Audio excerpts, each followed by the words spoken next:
Hello students, আজ আমি তোমাদের কোশ্চেন পেপারের রাইটিং স্কিলের অন্তর্গত প্যারাগ্রাফ রাইটিং নিয়ে আলোচনা করব।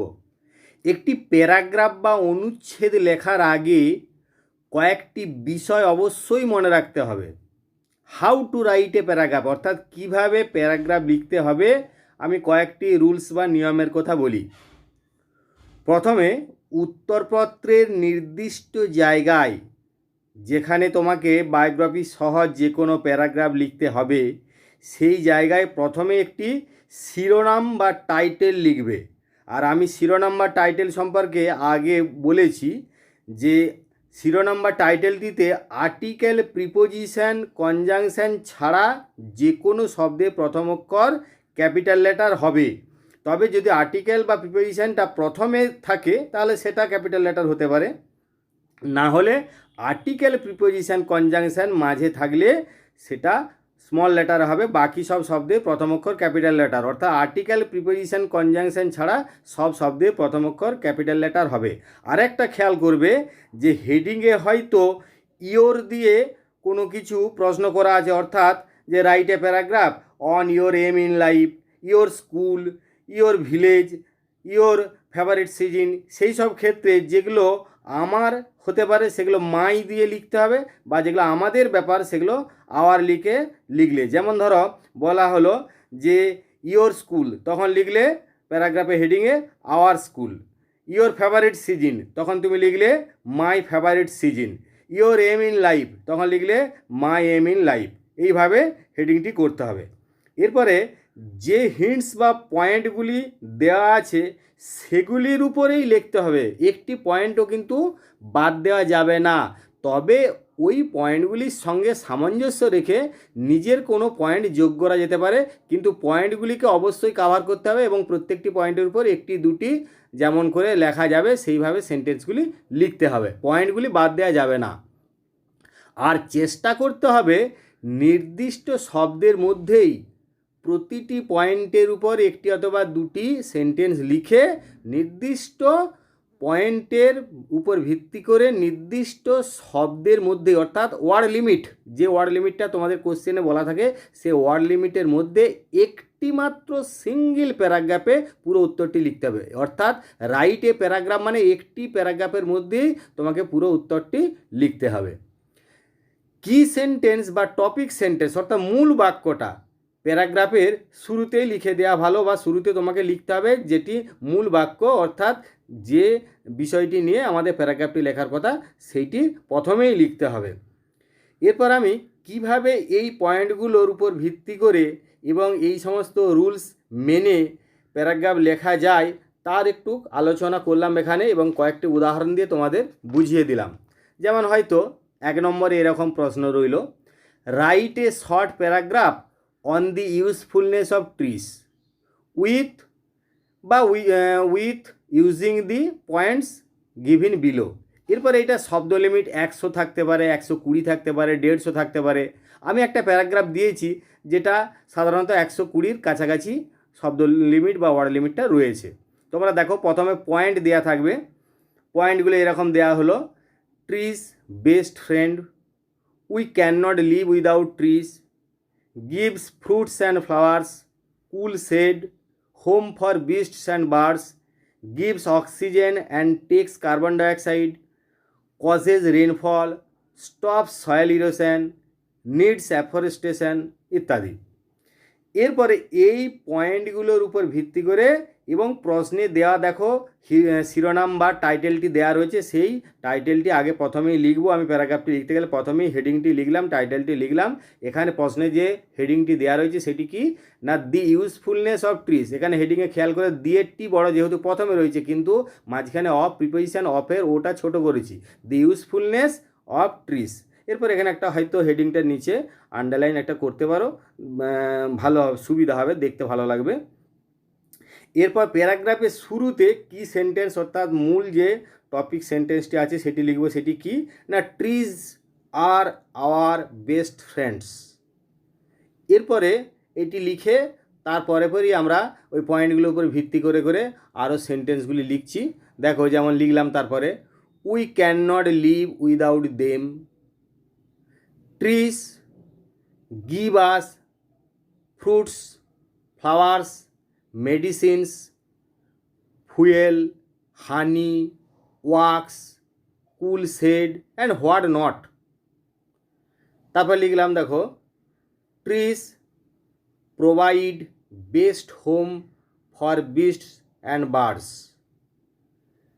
দে give oxygen and absorb carbon dioxide, they purify the air, we use timber to make furniture, trees cause rainfall and control flood, they also stop soil erosion, it is a pity that some people cut them indiscriminately, অর্থাৎ নির্বিচারে কিছু লোক গাছ কেটে ফেলে বা তাদেরকে কেটে ফেলে নির্বিচারে, ইনডিসক্রিমিনেটলি। উই নিড অ্যাফরেস্টেশন, অর্থাৎ বনসৃজন, আমাদের বনসৃজনের প্রয়োজন পড়েছে বা প্রয়োজন। উই শুড সেভ দেম, আমাদের তাদেরকে বাঁচানো উচিত, টু সেভ আওয়ার সেলস। তাহলে এইটা তোমরা প্রয়োজনে পয়েন্ট অনুযায়ী শব্দ লিমিটটাকে ঠিক রাখার জন্য বাড়াতে পারো বা আরেকটু সংক্ষেপেও লিখতে পারো। ওয়ার্ড লিমিট যেরকম পরীক্ষায় তোমাদের কোশ্চেনে বলা থাকবে সেটা ফলো করার চেষ্টা করবে। এরপর আমি আরও একটা তোমাদের প্যারাগ্রাফে উদাহরণ হিসাবে সে প্যারাগ্রাফটা কীভাবে লিখতে হয় আমি দেখাচ্ছি এখানে। যেমন ধরো, write a paragraph on your aim in life within 120 words on the basis of the following hints. এই ওয়ার্ড লিমিটটা বারবার বললাম যে 120 না থেকে 100 হতে পারে বা 150 ওয়ার্ডস হতে পারে, সেটা যেমন থাকবে সেইভাবে করবে। হিন্টসগুলো দেখো, necessity of an aim, your aim in life, why chosen, steps to fulfil your aim, your feelings. প্রশ্নটা পড়ে আমরা আগের মতোই যেভাবে টাইটেল লিখতে বলেছি ঠিক সেইভাবেই টাইটেল লিখলাম। যেমন এখানে ইয়োর এম ইন লাইফ আছে, তাহলে তোমার জীবনের লক্ষ্য অর্থাৎ মাই এম ইন লাইফ, আমি হেডিংটা দিলাম মাই এম ইন লাইফ। এরপরে প্রথম থেকে আমরা প্রত্যেকটা হিন্টসের উপরে যেভাবে সেন্টেন্স লেখার কথা বললাম সেইভাবেই সেন্টেন্স লেখার চেষ্টা করব। দেখো কিভাবে লিখছি। A man without an aim is like a ship without a rudder. Each and every man must have a definite aim in life. I have an aim in life. My aim in life is to become a physician. I live in a small village. The people of our village are very poor. They do not get proper medical treatment for want of money. No qualified doctor comes forward to treat them. I feel pity for them. I have decided to go in for medicine. I will try my best to become a qualified doctor. My parents have promised me to give financial support in any way. Being a doctor, I shall treat poor patients gratis. Gratis মানে বিনামূল্যে। I will take it as a part of social service. I think I will enjoy this noble profession very much. তাহলে তোমরা পয়েন্টের উপর ভিত্তি করেই আমি পুরো প্যারাগ্রাফটা লেখার চেষ্টা করেছি, কিন্তু যে পয়েন্টগুলো দেওয়া আছে সেই পয়েন্টগুলির কখনো উপরে একটি কি দুটি তিনটি যেমন বাক্য লেখা যাবে আমার শব্দ লিমিটের মধ্যে সেইভাবে লিখতে হবে। এখানে কয়েকটা শব্দ বেশি আছে 120 থেকে, হয়তো কখনো যদি 130 পড়ে তোমরা লিখতে সুবিধা হবে, বা আর একটু বেশি হলে তোমরা পয়েন্টের উপরে আরও একটা দুটো সেন্টেন্স লিখবে। সবসময় মাথায় রাখবে যে ওয়ার্ড লিমিটটা বলবে চেষ্টা করবে সেই ওয়ার্ড লিমিটের মধ্যেই লেখার। এরপর আমি কোনো মনীষীর জীবন নিয়ে কিভাবে প্যারাগ্রাফ লিখতে হয়, যেটা তোমাদেরকে এক কথায় বায়োগ্রাফি বলা হয়, সেই বায়োগ্রাফি বা কোনো মনীষীর জীবনী নিয়ে কিভাবে প্যারাগ্রাফ লিখতে হয় আমি একটু আলোচনা করলাম। এখানে একটা উদাহরণ হিসেবে দিলাম। যেমন দেখো, write a paragraph on Rabindranath Tagore using the following points. Word limit বলা থাকতেও পারে নাও পারে, আমি পয়েন্টগুলো এখানে পড়ছি। আগে দেখো, born at Jodasako in Kolkata in 1861. Parents Devendranath Tagore and Sarada Devi. No formal education. Works: poems, novels, essays, dramas, short stories. Composed songs. Nobel Prize in 1913. Founded Vishwabharati at Shantiniketan. Death August 7, 1941.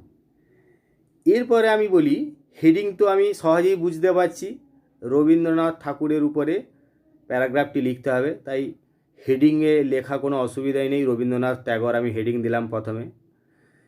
R heading দেওয়ার পরেই প্যারাগ্রাফটি শুরুর পরেই আমি এখানে দুটি sentence প্রথমেই লিখব, যেগুলো ভারতে জন্মগ্রহণ করেছেন এমন যে কোনো মনীষীর ক্ষেত্রে তোমরা লাগাতে পারবে। আর ভারতের বাইরে ওয়ার্ল্ডের যদি হয় তাহলেও অসুবিধা নাই, সেক্ষেত্রে ইন্ডিয়াটার জায়গায় ওয়ার্ল্ড লিখে দেবে। অর্থাৎ many great men and women are born in India, সেখানে ওয়ার্ল্ডের ব্যাপার হলে অর্থাৎ ইন্ডিয়ার বাইরে হলে তখন many great men and women are born in the world লিখে দিলে। তাহলে আমি এখানে রবীন্দ্রনাথ ট্যাগর সম্পর্কে প্যারাগ্রাফ লিখছি, তাই লিখলাম many great men and women are born in India, we are proud of them. তোমরা এই দুটো সেন্টেন্স অবশ্যই শুরুতে লাগাতে পারবে। এরপরে পয়েন্ট অনুযায়ী রবীন্দ্রনাথ ট্যাগর সম্পর্কে লিখছি। Rabindranath Tagore is one of the greatest poets of the world. He was born at Jorasanko in Kolkata on 7th May 1861. His father was Mahorshi Devendranath Tagore and Sarada Devi was his mother. He did not receive formal education like others. He was a versatile genius, অর্থাৎ তিনি ছিলেন বহুমুখী প্রতিভার অধিকারী, versatile genius. From the very boyhood, he began to write poems, dramas, essays, short stories and novels. He composed many songs. In 1913, he got the Nobel Prize in Literature for his Gitanjali. He founded Vishwabharati at Shantiniketan. He was a true patriot. He gave up knighthood in protest against the killing at Jallianwala Bagh. This great man breathed his last on 7th August 1941. This great man breathed his last on 7th August 1941. এরপরে শেষে যে দুটি sentence বলবো, যে কোনো মনীষীর biography বা জীবনী লেখাতে অবশ্যই তোমরা লাগাতে পারবে। সেই সেন্টেন্স দুটি একটু ভালো করে খেয়াল করো, যে এই সেন্টেন্স দুটি অবশ্যই বায়োগ্রাফি শেষে লাগাতে পারবে। হি lives this world but lives in our heart. বানান দুটো খেয়াল করে, লিভস LEAVES আর এটা LIVES। তিনি এই জগৎ ত্যাগ করে গেছেন কিন্তু আমাদের হৃদয়ে বেঁচে আছেন, বাস করছেন। He lives this world but lives in our heart. We pay our heartiest homage to his beloved soul. তার প্রিয় আত্মার প্রতি আমাদের আন্তরিক শ্রদ্ধা জ্ঞাপন করি। We pay our heartiest homage to his beloved soul. এই শেষের বাক্য দুটো তোমরা যে কোনো মনীষীর জীবনীর ক্ষেত্রে বা বায়োগ্রাফি লেখার ক্ষেত্রে শেষে লাগাতে পারবে। তোমরা এই বায়োগ্রাফি পড়লে লেখা খুবই সহজ, কারণ প্রচুর পয়েন্ট দেওয়া থাকে, পয়েন্টের উপর ভিত্তি করে লিখবে। আমি সবসময় বলছি যে প্যারাগ্রাফটা যখন লিখবে, যে কোনো প্যারাগ্রাফ, তা যা পয়েন্ট দেওয়া থাকবে পয়েন্টের উপর ভিত্তি করে অবশ্যই লিখবে, পয়েন্ট কোনো বাদ দেবে না।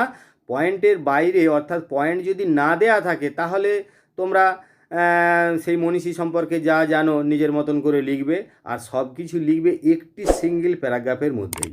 তাহলে আশা করি বুঝতে পেরেছ, অসুবিধা হওয়ার কথা কিছু নয়। অসুবিধা যদি হয় তোমরা আমাকে কমেন্ট করে জানাতে পারো। Thanks for watching.